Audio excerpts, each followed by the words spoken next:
Hey guys, what's up? Uh, Another video from me. Let's look at e-commerce. Okay, now, e-commerce is a topic that is important for both first PU and second PU. The second PU guys have less content to study than compared to first, but nonetheless, for the units you have 8 marks for the final exam for weightage from this unit. I would suggest that you study this unit compared to others because this happens to be an extremely easy topic, right? I don't see the reason why I should go about skipping this. Okay, and I know I'm a little towards the right in this video, and I'm too lazy to adjust the camera. Bear with me. Okay, firstly, what is e-commerce? E-commerce is nothing but doing business online. Okay, it could be anything. Now, a lot of people today are coming up with some really creative businesses online. Now, for example, there's this website called Collectors Heritage. You guys should really check it out, especially if you're fans of movie merchandise. These guys have got everything. Last I checked, they were selling the Harry Potter robes, Harry Potter's glasses. They were even selling Game of Thrones merchandise. All that they were doing it online. Now, when you're doing business online, whatever it is that you're selling, it could be you're a graphic designer and you are talking about your services and you're telling this through your website. Okay, even that is considered e-commerce. In case of Collectors Heritage, they are selling movie merchandise. I think they were even selling Iron Man's helmet for around 14,000 rupees. It looks really sleek. Considering my budget, of course, I really couldn't afford it, and I even contemplated whether I can get it done in Kadrenhalli for just about 1,000 or 2,000 rupees. Hey, I'm Indian. I tend to think cheap. Okay, uh, jokes aside, looking at the different types of e-commerce businesses. Now, when you want to do your business online, there are different ways in which you could go about doing your business online. Okay, the first way in which you could do your business online is a business model called B2B. Okay, business to business. Okay, a good example for a B2B website would be the IBM website. If you guys visit the IBM website, there's a link there called to build a smarter planet.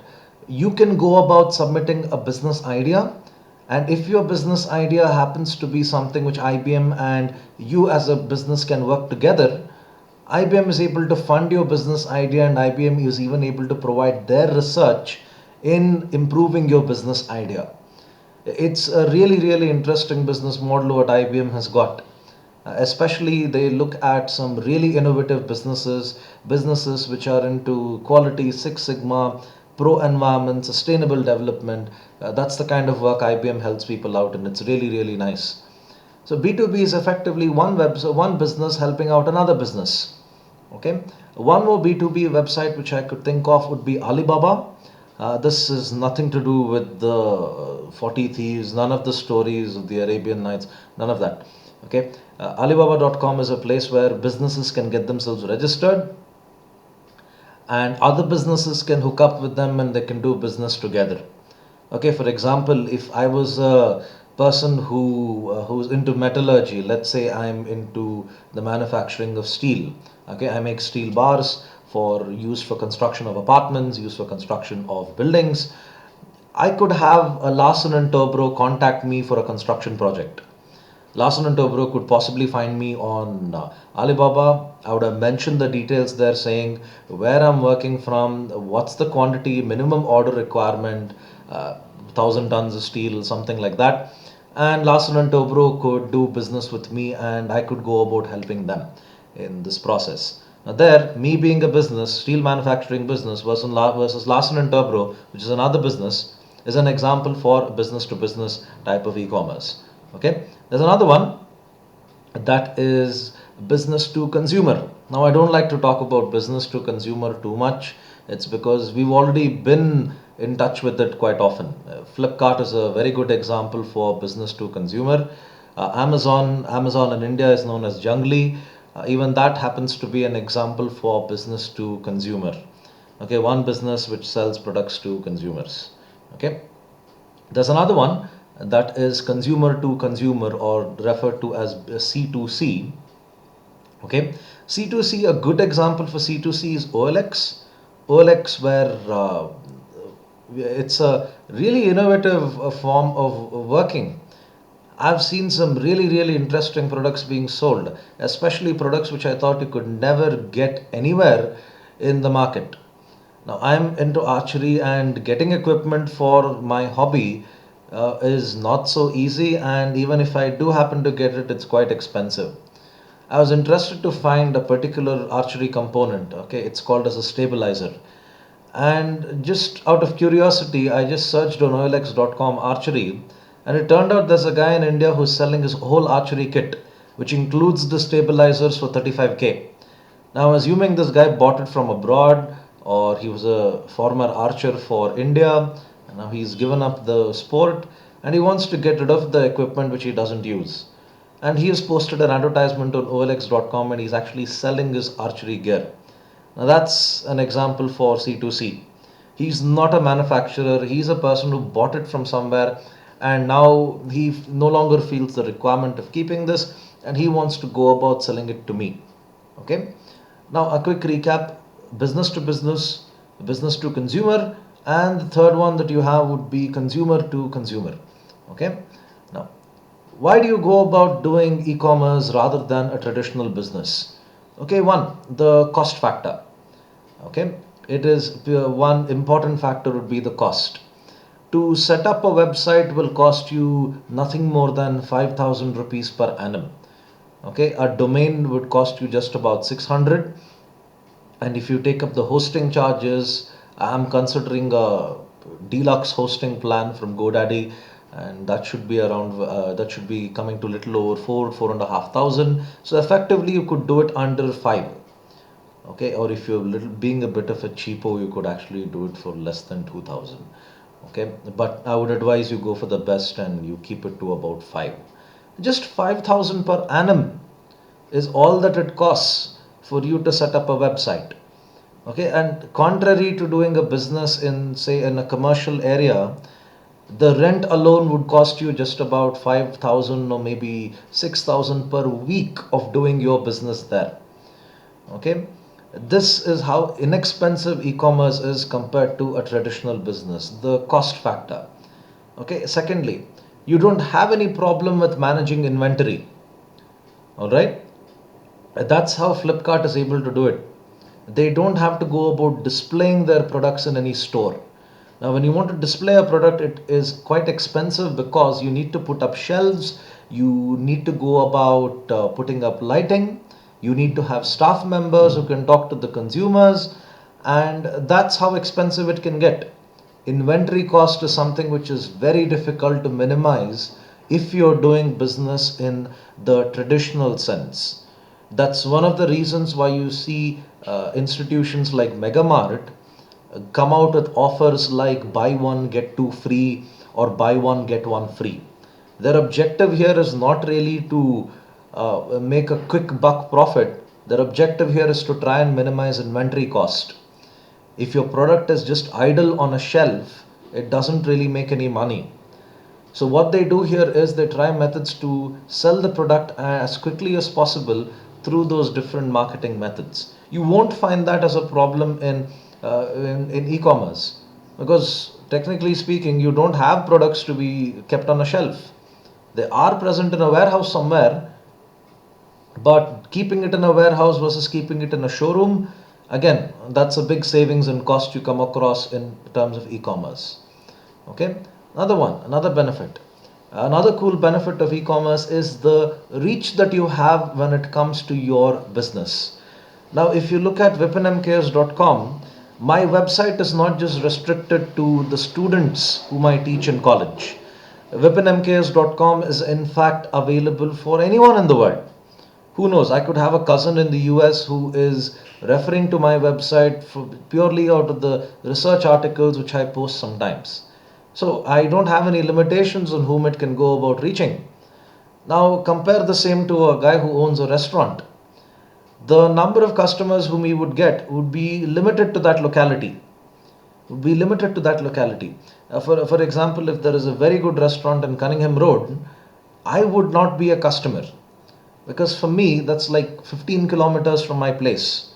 I would think twice before I go to so far just for a quick meal. Okay, usually in terms of a traditional business, your customers are within a particular radius, say 5 kilometers or 6 kilometers from that radius. It doesn't really extend beyond that. Okay, so three benefits that I've mentioned so far. One, the cost factor. Secondly, the inventory management, and the third one, the reach of customers that you have is in fact quite easy when it comes to e-commerce versus that of a traditional business. Okay, one more important benefit: when it comes to doing business online, marketing is in fact quite easy to do. You have n number of free marketing platforms. You have YouTube, okay, you have Facebook. Facebook up to an extent happens to be free, but the small part of Facebook app is in fact quite wherein you need to go about paying for the marketing costs. But nonetheless, even if I consider the cost of marketing on Facebook, the least amount of money I would have to pay would be just about 40 rupees, and that doesn't even come to 1500 per month in terms of cost. Now, a traditional business, marketing cost in a traditional business is in fact quite expensive. It would run into lakhs together if you're trying to advertise through newspapers, if you're trying to advertise it through radio, or if you're in fact trying to advertise it through those big billboards. Okay. Now, coming to the other concepts of e-commerce, actually, if I'm not wrong, in the first PUC, the unit is named as e-commerce and some blah blah, modern emerging businesses, something like that.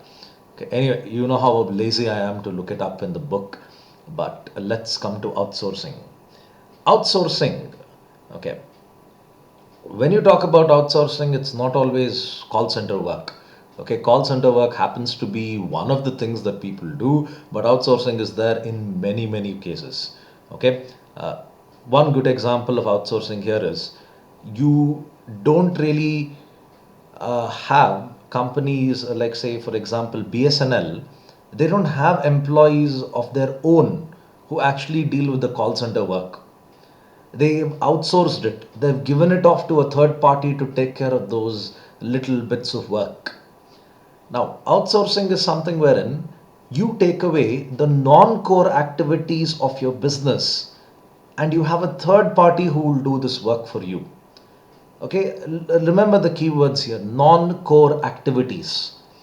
A core activity of a business is one which generates revenue for it.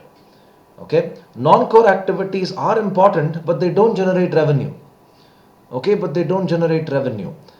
What the business would like to do is focus more on the activity that generates revenue and less on the activity which is important but doesn't generate revenue. Okay, now for example here, Syndicate Bank, the core activity of Syndicate Bank happens to be the banking functions, of course, giving out loans and in fact accepting deposits. The other activities which they happen to have outsourced would be, for example, their net banking work. The payment gateway of Syndicate Bank is not designed by Syndicate Bank. Syndicate Bank has not hired any software engineer, had a contract with them and said, look, develop a website for us so that we can have our customers log in and use the net banking work. What in fact Syndicate Bank has done is they've outsourced the payment gateway and the net banking work to this company called Arcot Systems. Arcot Systems is the one that runs the payment gateway for Syndicate Bank. Now, why did they do this? Of course, Syndicate Bank, being a bank, doesn't really have any knowledge about the world of the internet and designing a payment gateway for its business. So the next best thing they would do is give it off to someone else who is already an expert in this matter. And those guys are going to do this work rather than Syndicate Bank doing this work. That happens to be outsourcing. In fact, in colleges, you would see that the security guards have in fact been outsourced from an agency. Okay, there itself you would go about finding outsourcing. Okay, the college doesn't hire security guards and put them on a payroll. Okay, they have agencies that do this work. Then, What are the different types of outsourcing that you would come across? The first one there is BPO, business process outsourcing. Okay, business process outsourcing is, to put it in a very crude manner, control C, control V work. Okay, I had these colleagues of mine in the previous company. They were working for a division called client services, some GES, some client services. I don't know what their full name was, but they were calling themselves client services. Now the name sounds very, very cool, client services, but pretty much what they were doing was control C, control V, to be very honest. Their jobs really don't require much skills. In fact, most BPOs don't really command a high degree of skill that, okay, we require a person with really good communication skills, neutral accents, and none of that is required, and hardcore Excel work is not required. BPOs effectively do grunt work. Okay, you have BPOs that take care of these little things which a business tends to ignore. Okay, like for example, it could be preparation of reports. It could be, in fact, for example, IBM outsources some of their call center work to these companies. Like when you post your resume on the IBM website, there are little companies, other companies which go through your resume and they check, okay, what job, in fact, which IBM has got vacancies for, and in fact, if your resume goes about matching that particular job.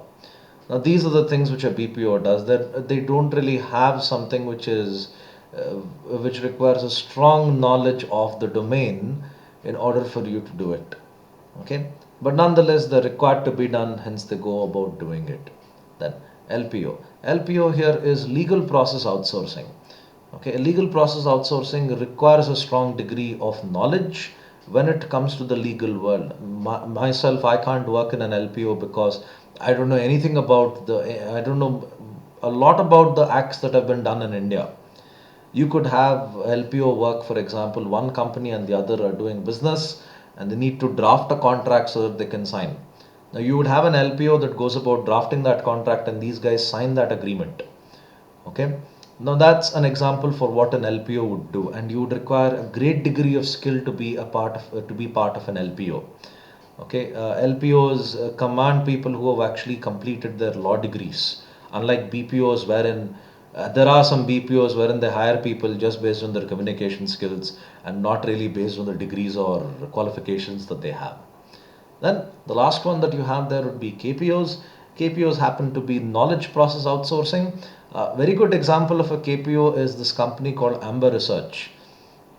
They do a variety of KPO work. For example, it ranges from equity research, derivative valuations, derivative accounting. Derivative accounting is really interesting because derivatives don't require you to mention them in the balance sheet. Okay, you don't have to go about declaring that I have invested in so many futures and options. However, you need to go about accounting them because the value of derivatives when you trade them runs into crores. Okay, so you have institutions which do KPO work, and they are into work like derivatives valuations, derivatives research, and derivatives accounting as well. Amber Research, in fact, does equity valuations. That is, when you have someone giving information on what stock to buy, what stock to sell, not just from Indian markets, from the global markets point of view, Amber Research does these things.